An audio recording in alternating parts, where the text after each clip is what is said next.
कौन थी वो? मैं 8 महीने की प्रेग्नेंट थी और अपनी डिलीवरी के लिए अपने मायके गई थी। माँ ने मुझे फोन पर बताया, घर के पीछे की तरफ जो खाली जमीन थी ना, वहां पर एक नया कमरा बनवा लिया है। इतने सालों के बाद जैसे ही अपने घर में कदम रखा, कुछ अलग सा लगा। माँ, ये घर के पीछे की तरफ नया कमरा बनवाने की क्या जरूरत थी? अरे बेटा, घर के पीछे दूर दूर तक खाली जमीन है। तेरे पापा को कई दिनों से लग रहा था कि यहाँ पर एक कमरा बनवा लेंगे तो ताजा हवा मिल जाया करेगी।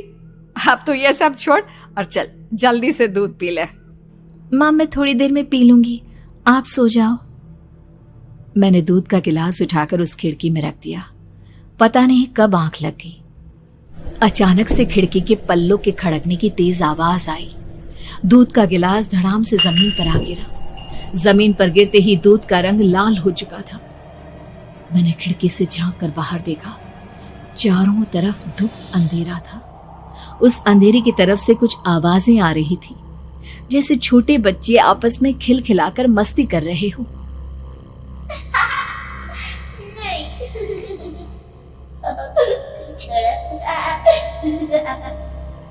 इतनी रात को इतने घनघोर अंधेरे में बच्चों की आवाज कैसे आ रही है? घड़ी में वक्त देखा तो ठीक 12 बजे थे। देखकर मैं सन्न रह गई। बुरी आत्माओं और भूतों की कई कहानियां मैं सुन चुकी थी। वक्त भी कुछ ऐसा ही था। ऊपर से मैं प्रेग्नेंट। सुना था कि ऐसे वक्त में अक्सर बुरी आत्माएं औरतों का पीछा करती है, तो क्या मेरे पीछे भी? पसीने से तरबतर बड़ी मुश्किल से, जैसे कांपते हाथों से मैंने उस खिड़की को बंद किया। जल्दी से जल्दी उस कमरे से बाहर निकलकर माँ के पास जाने के बारे में सोचा, लेकिन जैसे ही दरवाजे की तरफ पलटी, लगा कोई साया हवा की स्पीड से दरवाजे के सामने से गुजर गया। मेरे गले में अटक कर रह गई। मैं जोर से चीख कर माँ को बुलाना चाहती थी, लेकिन वो आवाज खुद मेरे कानों तक नहीं पहुंच पा रही थी। तो माँ तक कैसे पहुंचती? खिड़की के पल्ले एक बार फिर तेज हवा के झोंके से धड़ाम करके खुल गया और पूरी ताकत से मैं चीख पड़ी। जानती थी मेरी चीख की आवाज सुनकर कुछ ही सेकंड में माँ वहां पहुंच जाएगी, लेकिन ऐसा कुछ हुआ ही नहीं। मेरा कलेजा डर के मारे फटा जा रहा था। आखिर माँ ने मेरी आवाज क्यों नहीं सुनी? इतनी गहरी नींद में तो माँ कभी नहीं सोती। ठीक पीछे खुली हुई वो खिड़की। मुझ में इतनी ताकत नहीं बची थी कि मैं पलटकर उस तरफ देख भी सकूं। हवा का एक सनसनाता हुआ झोंका उसी वक्त मेरे कानों से आकर टकराया। लगा जैसे किसी ने दबी हुई आवाज में धीरे से मुझसे कहा, चली जाओ यहाँ से। मैंने दोनों हाथ अपने कानों पर रख लिए और एक बार फिर ताकत लगाकर जोर से चीखने की कोशिश की। माँ! पापा! मेरी आवाज उस कमरे की दीवारों से टकराकर वापस मुझे ही सुनाई दे रही थी।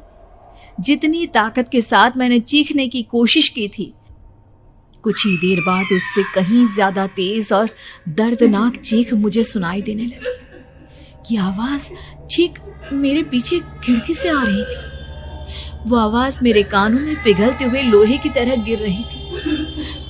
उन आवाजों में हैवानियत थी। वो आवाज़ें किसी इंसान की नहीं है, इतना मैं समझ चुकी थी। कांप रहे हाथों से मैंने अंधेरे में कुछ ढूंढने की कोशिश की। तभी अचानक मेरा हाथ बेड पर रखी टॉर्च पर पड़ा। किसी तरह ताकत लगाकर टॉर्च का बटन ऑन किया, लेकिन ये क्या? सामने दरवाजे पर 3 छोटी लड़कियां खड़ी हुई थी।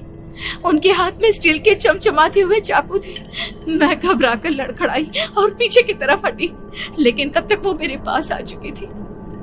उनकी गर्दन टेढ़ी थी और उनके हाथों के वो चाकू मेरे पेट को निशाना बनाने को तैयार। मैं जोर से चीखी, नहीं, छोड़ दो मेरे बच्चे को, मत मारो, मत मारो, छोड़ दो मेरे बच्चे को।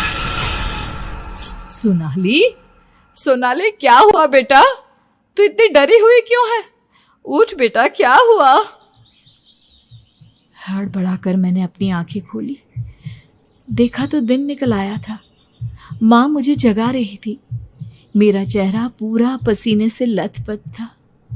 क्या हुआ बेटा, तुमने कोई बुरा सपना देखा क्या? मैं अभी तक अपने पूरे होश में नहीं थी। वो मेरे बच्चे को मार देगी माँ। वो लड़की मेरे बच्चे को। मैंने घबराकर अपने पेट को छुआ। सब कुछ ठीक था। और वो दूध जो रात को यहाँ पर गिर गया था, उसका रंग लाल हो गया था। माँ ने हंसते हुए दूध का गिलास मुझे दिखाया। तुमने दूध पिया ही नहीं, पूरा का पूरा ऐसे ही रखा हुआ है। तुमसे कहा था ना सोनाली, सेहत के लिए लापरवाही ठीक नहीं बेटा।